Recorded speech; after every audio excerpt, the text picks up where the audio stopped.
my sweet 55. Glorious! No, I won't give in till I'm victorious. Hello everyone, this is CJ Novo 992 and today we are back with another brand new video. Today's video we are here as breathless as we are to discuss Rangers 2, Motherwell 1. You look up winning ugly in the dictionary, ladies and gentlemen, and you see that performance in all its grey hair glory. However, being able to come through and win these types of games when everything seems to be going wrong is how you end up lifting silverware at the end of the season. But before we go any further on with today's video and jump into the game recap, I need to just take a brief moment at the start of today's video to thank you watching today's video, as we have now reached over 35,000 subscribers. That is incredible, and I always struggle to say thank you because I can never express just how much it really means to me. But honestly, for me, to thee, thanks for always sticking with me, even through the bad camera, the bad background, working our way up to where we are now. Content still isn't quite there where I want it to be, but I just want to say massive thank you from me, and we are well and truly on our way to 55k because of you guys, and that is never lost on me. But I know you're here for the fan recap, so let's dive into it then. We are here to talk about Rangers 2, Motherwell 1. And it's a weird game to try and recap because you think of a lot of the incidents in the game, especially during the first half, and it's just negative after negative after negative. I think the best way to sum up, if you did miss the game, for the majority of the match we were the Tynecastle Rangers, you know, in the Yins that started the week off with a very poor, lackadaisical approach. Nothing sort of penetrating going forward, just happy to pass it sideways and wait for someone else to step up and be the difference maker. But we changed as the game went on, and there was a couple of moments where we started to look like the Portal Rangers that played on Thursday night with some direct and attacking play. But before we heated up and started playing some attacking football, we were actually caught cold by Motherwell, and they did take the lead in it. The game coming from Devante Cole with a very, very smart and tidy finish. It sort of rebounds up. I think it was off Hollander's heel, the way the ball gets drilled in. The guy takes one touch, doesn't even look at the goal, just buries it. And it's a finish his dad would have been proud of, obviously the legendary striker Andy Cole, if you're old enough to remember that guy. It was a good finish, but it felt like a sucker punch because we weren't playing well, then we got caught, then we started to look about the team saying, who is going to step up now? Who wants it? And for me personally, that man was none other than Stephen Davis. He was the driving force on everything that went well in that game of football. I loved that performance from Davis. It's just a shame that we had no midfield support. Aribo had another off performance, and Scotty Arfield, I'm sort of getting tired of saying it, once again doesn't perform. That's about the 7 for 8 game recap that I've had to come and say that, but I wish I could be saying something different. But he's just not offering what he did last season going forward. It's always taking a touch, turn around, pass it back while keeping possession. Him and Joe Aribo was doing that all game long, and it just sort of stifled all of our attacks, and Davis was the only one, again, pinging passes forward, so a lot of credit's got to be given to him. Now, despite the struggles and numerous other penalty claims in the first half, which we'll speak about later on in today's video when we discuss this referee's performance, we did actually get a penalty kick, and it was 100% a penalty kick. I don't know why the Motherwell fans were booing Tavernier, saying that he dived. It's quite clearly a penalty kick. Good direct running from Tavernier.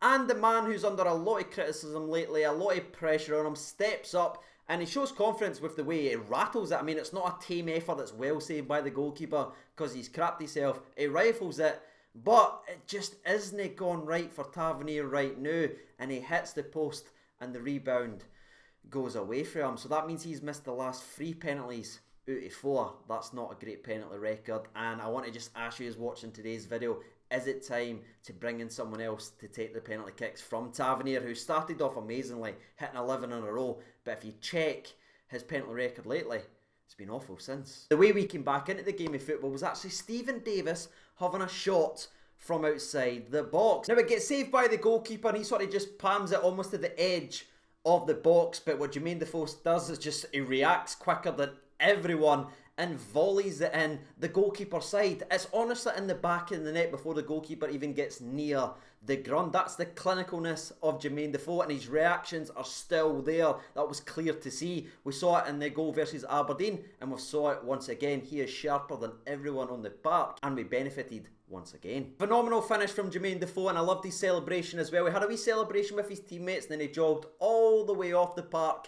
and him and Alfredo Morelos had their wee celebration Again, you'd think with two players who want to be the number one striker at a football club when they get on with each other, but you see the brotherhood that they've built up between each other, and it's just great to see two players celebrating and wishing each other the best. And within a couple of minutes after Jermaine Defoe's equaliser, it did finish 1-1 at half-time. There was almost a sigh of relief that we got back level at home, and if you'd have told me that yesterday or any time building up to this game of football, I'd have laughed at you, but that's how it kind of felt, because we're like, right, we got away with that one. We started really slow. We were very pedestrian on the ball, but we're back level and we've got another 45 minutes to go ahead and win this game of football. And ultimately, that is what we did. But by God, did we huff and puff for the majority of that second half. And again, there was a lot of plaudits coming towards Motherwell with the way they've approached games and the way they've been playing out the back, nice wee one triangles, not being as defensive and hammer throwy as they have been in the last couple of seasons, but I didn't see in that second half. I just saw hammer throwers and just defensive play. That's what I saw. Now, granted, a couple of those hammer throwers should have been sent off the park, but that brings me to the point I want to discuss next. Andy Dallas was the referee, so you're probably already thinking, if you missed the game, CJ, did he make it all about him again and try and inject himself into everything? Yes.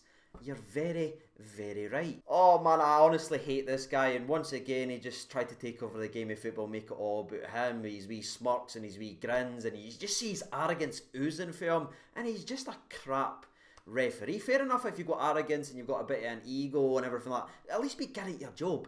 He is less than mincemeat, man. And I just don't know how anyone can defend this man as a referee. Look at the handballs he ignored in the first half. Yes, we did get a penalty which we've already spoken about, and yes, it was missed, but still, those are penalties all day long, especially the first one. That is clear as day. Arfield literally chips it up, and the guy's like, whoo! There's no biomechanics to this bad boy. That's a penalty kick, but no, according to Dallas. It was honestly brutal. I'm sorry for spending so much time talking about it. I just felt like I needed to vent, because it almost seemed like Rangers were against 12 in that game of football. And I'm not saying that he's biased against Rangers, I'm just saying he's utterly guff, and he seems to relish in the boos from home grounds. It's weird. But let's move away from that fan, Dan, and get back to some positivity, lads, because we won this game of football, and how did we win it? By a big boy header from Philippe Helander. And I have to sit here and give a lot of credit to the captain himself, Tavernier, because he was the one who floated in that beautiful corner right onto the big man's noggin. And you think about Tavernier's overall game, the missed penalty, the very bad first half. In the second half, I think he was one of our best players, always going forward and always direct. You could see he was trying to make up for it, and he certainly did with that wonderful corner. But it reminds me a lot of the corner that we won in the 2-1 Kilmarnock game. If you look at the defender isn't interested in the ball. He's literally trying to rip the jersey off Helander, but the big man is too strong, and he's there to finish it with the head, proving once again he is the best Swedish player to ever play in the Scottish game. And it's one of these situations, right? You score in the 80th minute and you think to yourself, right, the game's over, let's see it out, there's very little time left to play. But I wasn't feeling that way. The grey hairs were still gone and my arse was still flattened, because I was thinking to myself, if the referee really has stopped these, remember he was doing this all the time, stopped the clock every time Motherwell was time wasting, I was pretty damn sure there was another 38 minutes to play, because that is how much time they wasted. But thankfully there was only 5 minutes added in total, and we saw the game out pretty damn comfortably. There was no other late chance for Motherwell. We defended one corner very, very well, and apart from that, it just sort of became the Ojo, Morelos and Ryan Kent show, because those were the guys that was willing to get the ball and run with it and kill the clock and see the game out. And that's how the game finished, lads. I know we didn't play well and it wasn't the greatest performance, especially at home, but listen, 3 points is 3 points, and that is all I care about. So I'm seeing this as a win. I'm seeing this as a positive end to the weekend, lads. And now, before we wrap up and hear from the people on Twitter, let's dive in and discuss some individual player performances. Now, as we've already said a couple of times, it wasn't the greatest game of football, but there was a couple of players that really stood out to me. One of them being Bonabir Barisic, who again was simply outstanding. Another player that really impressed me, by the way, was the cool, calm and collected Helander. Yes, he scored the goal and he's going to get a lot of plaudits for that, but I just thought, especially when we were bad and they were sort of gone down that side, the majority of the time he was cool, he was composed, and he was ready for it. He's a classic SOB, and you can see that based on that performance, certainly deserved his goal. I thought Connor Goldson actually played pretty well as well. That was a return to form for him, and his passing was pretty much on point. That's not happened for a long time. Fair play, big Ian. And without being disrespectful to Barker, when Ryan Kent came on, I thought you saw the difference. When he came on, the left side started to come alive and you saw his ability to beat a man. He's not quite up at 100%. You can see that sometimes, but for the majority of the match, he got the ball to bet people and he just pulled other players out of space, because when he does beat that one man, someone then needs to come to him, and that's going to create gaps. And it's great to see Ryan Kent get more and more minutes, and hopefully he's back at 100% very soon. I sort of feel bad for Jermaine Defoe, because the Motherwell players just had free reign to kick at him the whole time, and Dallas done nothing. I counted 6 where a Motherwell player just came up and either kicked the back of his shin or just stood on it. Obviously Defoe went down, but there was no fouls given. But again, he scored the goal, he showed his reaction, so I think he had a solid game with very little service to boot. But again, my man of the match, I've already said it, and he was the official man of the match, by the way, was Stephen Davis. What a performance for the wee man. And that right there is where I'm going to finish up and just hand the reins over to you guys to share your opinions down there in the comment section below. What was your thoughts on the game? Who stood out? What you thinking? And why? And while you guys are doing that, I will jump over to Twitter and read from the people. There's already been 1,301 votes. Thank you so much for getting involved. That's absolutely incredible. 2% votes for other, 24% votes for Stephen Davis, 34% votes for Hollander, but the fan away winner with 40% of the vote is Mr.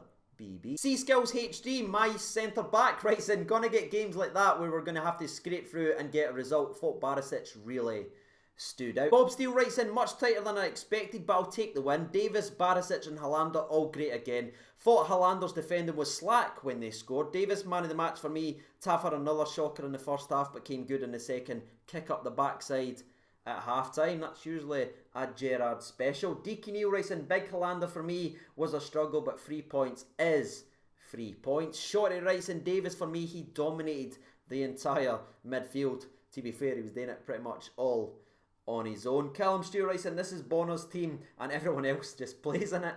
Kimberly writes in, frustrating first half, the ref was giving us nothing. Second half was much better, 3 points in the bag. Rory writes in, Davis ran the show in the second despite a knock. We were a bit off today with some of the passing, but we managed to win the game, and that's all that really matters. And the last one comes in from Hailstorm. He writes, BB all day long. Davis a close second in a stuffy game. The ref should have been red carded for his performance. He was truly abysmal. But there it is, ladies and gentlemen, boys and girls. You've heard from the people. You've heard from myself. If you haven't done so already, what are you waiting for? 3 points in the bag.